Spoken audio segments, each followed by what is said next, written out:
Back with Robert Klein. Here's Debbie on the toll-free Ottawa, Ontario. Hello there. Hi, Robert. Hi, Tom. How you doing? Fine, thanks, Deb.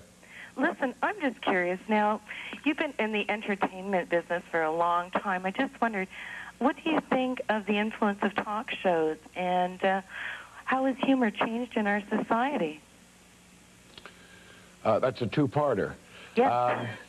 Well, if you're talking about the talk shows, that runs the gamut from upscale and low scale.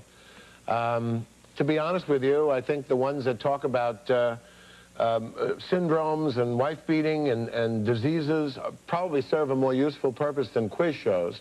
Ones that exploit decadence and ignorance, it's a bit sad to see these, couples. But does anything that happens on talk television, does it drive comedy at all?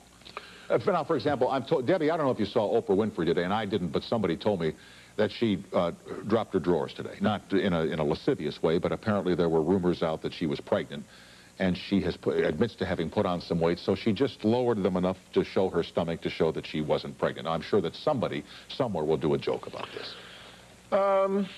Gee, I don't know about that. I mean, some of these things are satire incarnate. They almost can't be exaggerated. As far as your other question, comedy changing, there's just a little lament about... I had occasion last June. I was in the New York Comedy Festival. I performed at Hunter College. And then they asked me to give this little preamble, a little talk, introducing a Lenny Bruce documentary. And I did my homework on, he was one of my influences. I never saw him in person, but boy, oh boy, his sacrifice in some intelligent use of profanity, it seems to me, was not well borne out. Today, I think the liberties that are taken with profanity and vulgarity are sad. I'm not for any kind of official censorship. No, I understand that. And there's a point where a profane word or an expletive can be funny at the end of a story, but to make it the only word used in your comedy act requires a little talent. E.L. Doctorow, in my opinion, is the greatest American writer right now. He would use profanity if it was apt, and so should an adult performer if it's apt. But there is a kind of, also, I'm afraid, a kind of ignorance, a kind of lack of emphasis on erudition since I've been in the business. I really mean it. Knowledge seems to be less at a premium. Mediocrity seems to be a target. That informing and raising the level of things a little doesn't seem to be interest anyone. Debbie, I'm glad you called. Thank you. Thank you. Have a good evening. Okay, bye-bye now. Let me ask you here. You do a lot of college dates, right? Not as many as I used to, but I'm a good choice for homecoming and exactly. parents' weekend, too. I satisfy everybody, you know. But when you go there, what do you find to be the level of interest, for example, in the day's events amongst the college students today? About their own desire to acquire more knowledge, about their perception of education? How are they grounded in that way today? And how has it changed over the years with college students?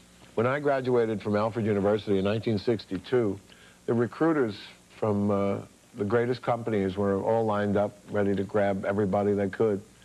You had a good college education, there was no lack of a job, and a good one at that. And what has happened is you can still probably do okay with a college degree, but you don't have nearly as good a chance as you did in the 60s and 50s with a high school degree. But the point of this is they're pressured to take more pragmatic subjects, learning for its own sake, and the arts, for example, or the humanities are de-emphasized, and business is everything. And so I think a narrower, events of the day, yes, if they're well publicized, but interests are narrower. Speaking of your own college career, your undergraduate days, your mother and father yearned for you to be their son, the doctor. Yes, and I thought that's what I wanted to be forever, and I went to Alfred, which was a wonderful small liberal arts college specializing in that, pre-med, and I wanted to be a doctor. A few things got in my way. Calculus, physics, biology, chemistry, organic chemistry, things, reading, spelling, comprehension, attendance, behavior, inclination, aptitude, and talent. So I went in for history, political science, the proper preparation for comedy. Yeah. I became a very good student in the last 3 years in my history, political science, and then went to Yale for the drama school, and things worked out well for me. But when those two professors, Brown and Smith, their name was, I just honored their memories at Alfred. There was a theater dedicated to them. They told my father in my junior year, this kid is talented and really he ought to go into the theater and he ought to go to Yale. And my father, who was a practical sort, but, you know, Yale? To be an actor? Did Eddie Cantor go to Yale? You know, he had a good point. He had a good point. And how did your mother and father react to this change in undergraduate direction? And the reason I ask this is, I, too, was a pre-med student the first year at Marquette. You were a seminarian, too, weren't you? No. Oh, no? But all my life, you know, my uncle was, you know, Dr. Jim, lived in the big house on the corner and drove the Cadillac, and we lived in the rented place, and my dad drove the Oldsmobile. So since I was a kid, Tom, you want to be a doctor. And I went to pre-med for a year, and I dissected a frog and threw up, and I went to tell my dad, Dad, I can't do this. And he was very understanding. How was your pop and your mom?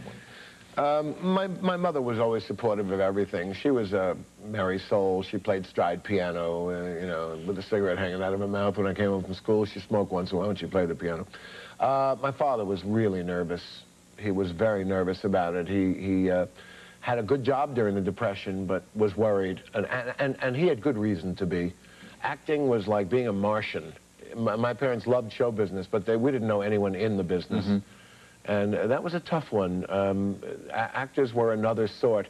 I think the thing that won him over was his eyes bulged out when he saw a couple of good checks coming in early on. And even at Carnegie Hall, I had a great triumph and a wonderful concert in '73, and the halls were still echoing with the cheers. And a guy said to my mother, oh, your son was just brilliant. She said, well, of course, if this doesn't work out, he can always go back to teaching. I had been a substitute teacher.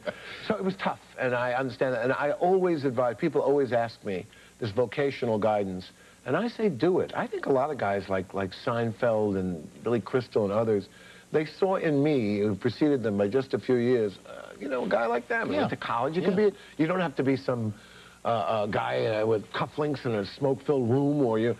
Show business to me is a wonderful business. It has a sordid and cheap, perhaps, side, and it spends people quickly. Ephemeral stuff that's chewed up. Well, it spends some people quickly, but those of quality. Well, I've been around for 30 years. It's a wonderful living and a wonderful thing if you get.